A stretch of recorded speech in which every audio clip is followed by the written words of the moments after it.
Économie toujours, la capitale nigériane Abuja a accueilli le samedi dernier la deuxième session extraordinaire du Conseil des ministres de la Communauté économique des États de l'Afrique de l'Ouest à son siège.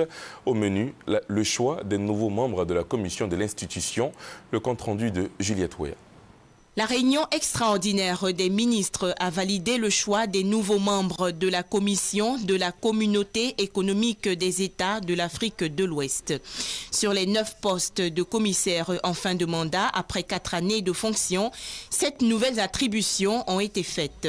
Les postes de commissaires ont été attribués au Mali, au Togo, au Niger, à la Sierra Leone, à la Gambie, au Nigeria et au Libéria pour le poste de vice-président de la Commission. Ça a été l'occasion de parler de 2 points essentiels. Le premier point, c'est le choix du président de la Commission qui jusque-là n'a pas encore été réalisé.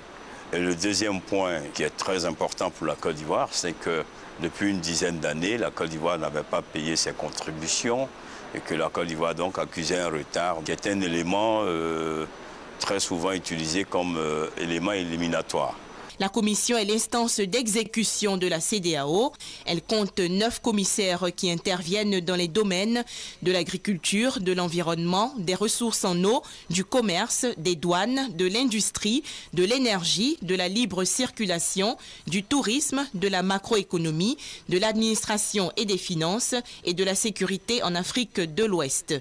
La commission de la CEDEAO est dirigée par le Ghanéen James Victor Gbeyo.